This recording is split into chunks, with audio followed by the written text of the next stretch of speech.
Everybody place your bets because Aventurine is just around the corner.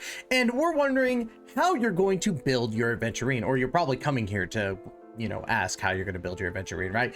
So today we are actually going to be talking about how to build your Aventurine from level 1 to level 90. And of course, probably what Lycaons, what relics, and how you should build those stats, right? So before we get into that, make sure to hit that like and subscribe button down below and hit that notification bell to be notified of when the next Honkai Star Rail video comes out. And of course, leave a comment about what you think about Aventurine. And of course, don't forget I'm sponsored by Gamersubs. Make sure you use code TYSTRA for 10% off. Guys, I can't tell you how much I am enjoying raw meat.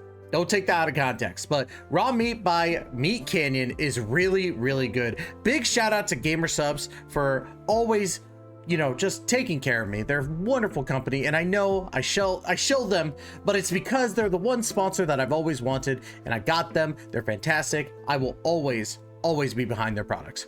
But without any further delay, let's go ahead and talk about Aventurine. Yes, the Preservation Imaginary unit that is coming to Honkai Star Rail here. Actually, as of this recording in 2 days, so probably when this releases, he will be out in a couple of hours, right? So, Preservation Imaginary unit, of course, from the IPC. He is a fantastic boy. I love him so much. But let's go ahead and talk about how you're going to level him up from level 1 to level 80, right? Tatters of Thought, you're going to need 15 of those. You're going to need 15 of the Fragments of Impression, followed by also 15 of the Shards of Desire. Now, these come from the gem enemies that come from Penacony. So, like the golem with the giant gem in front of him. Any of those enemies that have those gems will give you these items, right? And remember your rules of 3, right? 3 tatters will make a fragment, and 3 of the fragments will make shards, right? You're also going to need those for your trace materials, and we'll just kind of knock those out really quick. So you're going to need 41 more of the Tatters of Thought. You're going to need 56 more of the Fragments of Impression. And you're going to need 58 more of the Shards of Desire, which means I think that in total will be 56 Tatters, 71 of the Fragments of Impression, and then I think that's 73. Yeah, 73. So 73 of the Shards of Desires, right? And then, of course, you're going to need the Stagnant Shadow boss fight Suppressing Edict. You're going to need 65 of these, right? Which means that in total, you got 240 Trailblaze power, right? And you're going to be able to fight that Stagnant Shadow 8 times a day. So 8 times 5, what's that? 40. Boom. You're only going to need 5 more times to battle them. So 13 in total, 2 days worth of grinding. Very, very easy, right? And then, of course, we're going to need preservation trace materials as well. Which ones are we talking about? The newest ones that came out in Penacony. So the Scattered Stardust, you're going to need 18 of those. You're going to need 69 of the Crystal Meteorites, and then 139 of the Divine Ambers. Now, those come from the Red Calyxes that cost 10 of your Trailblaze power, right? Which means that you could do that 24 times a day. It's not a lot because you don't get a lot from it, but a couple days of grinding and I think you'll do just fine. And remember your rules of 3 again. 3 of these Scattered Stardust will make a Crystal Meteorite, and 3 of the Crystal Meteorites will make, of course, the Divine Ambers. And let us not forget, oh by golly gee williker, the past evils of Borehole Planet Disaster, which means that you are fighting the stupid mother flippin' bug guy. You're fighting the bug guy, the Swarm Disaster. That's who you're fighting. The Swarm King, or King Swarm Boy. Big old Beetleborg boy, you gotta fight him. And you get 3 of these per run, so you can do it 3 times a week, which means, yeah, it's 2 weeks of grinding, but it's not too bad. It's really not that bad comparatively, so you just need that. And then, of course, you're going to need 8 tracks of destiny, which you get from events or just like from your level up rewards and stuff like that. And of course, about 3.3 million credits, which is a lot, right? But you'll get through it. I believe in you, champ. Now let's go ahead and talk about his abilities really quick, because I think his abilities are pretty decent. So first things first, Cornerstone Deluxe skill, which is a defensive skill, provides all allies with a fortified wager shield that can block damage equal to 28% of Adventurine's defense plus 410, lasting for 3 turns, and when fortified wager is gained repeatedly, the shield effect can stack up to 200% of the current shield effect provided by the skill, which is pretty bonkers, right? That's a good shield, which means that your main stat that you're going to be working on with Aventurine is defense. He is going to be a big defensive boy, right? Next, let's talk about his ultimate, Roulette Shark. Randomly gains 1 to 7 points of blind bet, then inflicts unnerved on a single target enemy for 3 turns and deals imaginary damage equal to 324% of Adventurine's defense to a single target enemy. When an ally hits an unnerved enemy target, the crit damage dealt increased by 18%, which is pretty dang good, which is why it's crazy to me. He's defensive, but he also can attack. So your main stats that you're looking for is defense, crit rate, crit damage. It's insane, right? So there's that. So if you got a big chunk of defensive pieces, you're going to do just fine. Of course, we got the talent Shot Loaded Right. For any single ally with fortified wager, their effect resistance increases by 62.5%, and when they get attacked, Aventurine gains 1 point of blind bet. When Aventurine has fortified wager, he can resist crowd control debuffs. This effect can trigger again after 2 turns. Aventurine additionally gains 1 point of blind bet after getting attacked. Upon reaching 7 points of blind bet, Aventurine consumes the 7 points to launch a 7-hit follow-up attack, with each hit dealing imaginary damage equal to 31.25% of Aventurine's defense to a single random enemy. Blind bet is capped at 10 points. Pretty big, pretty bog damage right there, especially when it's based on his defense. And there's 3 traces that do help out this talent.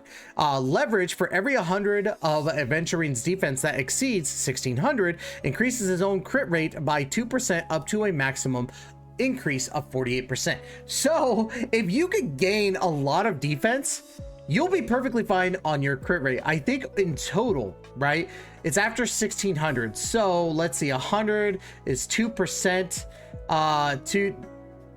2 divided by 48, you're going to need 24. So you need 2,400, which means that if you have defense of 4,000, you will not need to worry about crit rate, right? So defense, defense, defense. Get your defense up there. Make sure you have 4,000 defense and you don't have to worry about that. Or you don't have to, you know, worry too much. So long as you exceed that 1,600, you are gaining a bonus, right? So there's that, just in case you wanted to go up crazy like that, which if you do, that's insanity.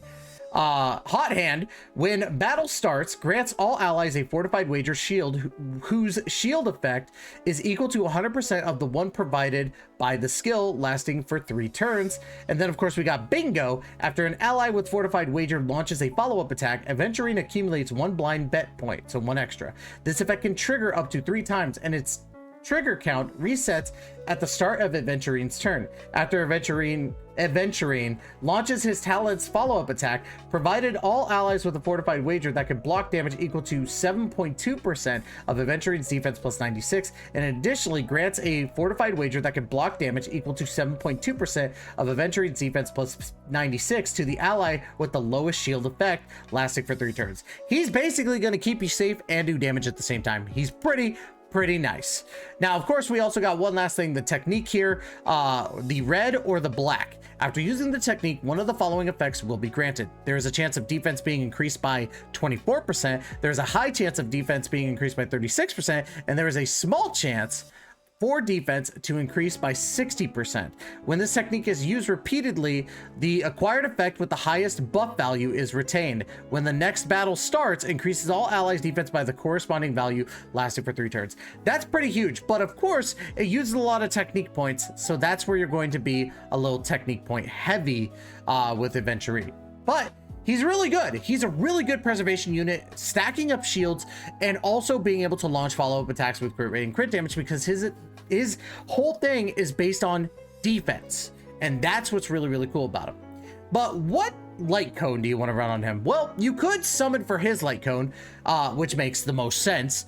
Increases the wearer's defense by 40%. When the wearer provides a shield to an ally, the wearer's crit damage is increased by 40%, lasting for 2 turns. When the wearer's follow-up attack hits an enemy target, there is a 100% base chance to increase the damage taken by the attacked enemy target by 10%, lasting for 2 turns. Now,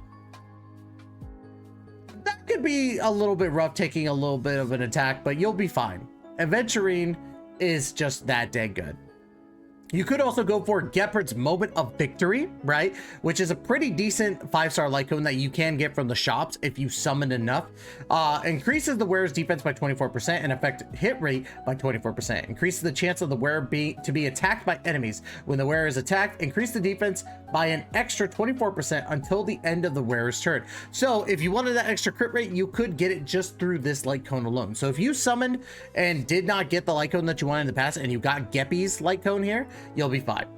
Or you could go for Destiny Threads for Woven, which is increase the wearer's effective resistance by 12%, and for every get out of here, for every 100 of the defense the wearer has, increase the wearer's damage dealt by 0.8% up to a maximum damage increase of 32%, which works really well with him because you're wanting to stack as much defense as you can, and if you hit that 4,000, you're gonna get a decent boost here with damage.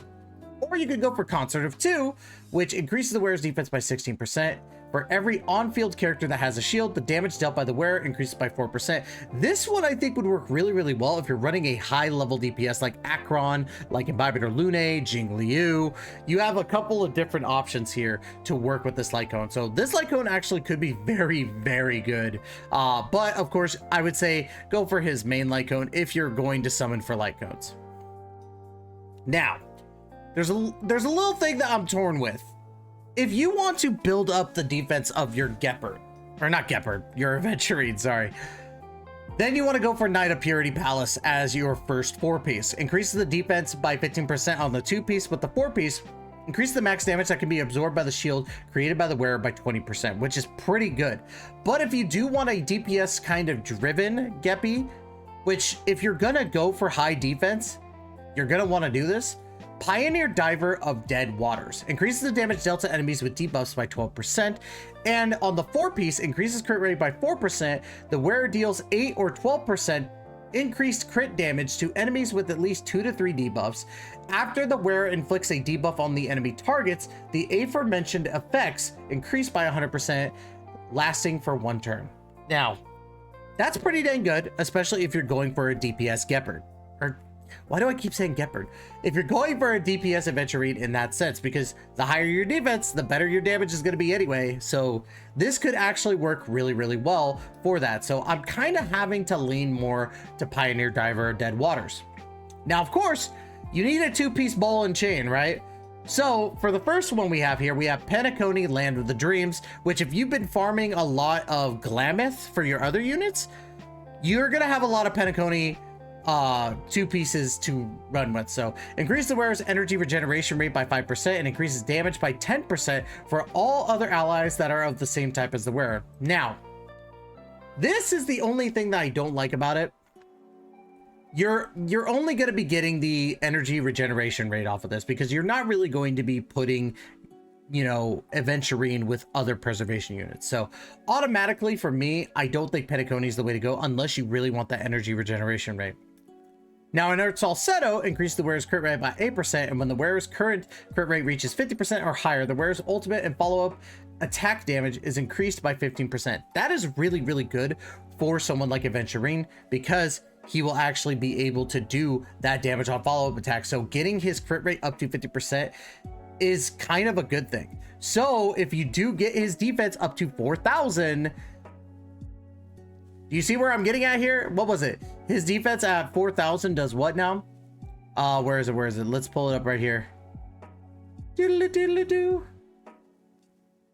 Where was it? We were just like, okay, it's right here. For every 100 of Aventurine's defense that exceeds 1,600, increases its own crit rate by 2% up to a maximum of increase 48%, which is big, right? If you give 4,000, then boom, leverage covers you for 48% crit rate.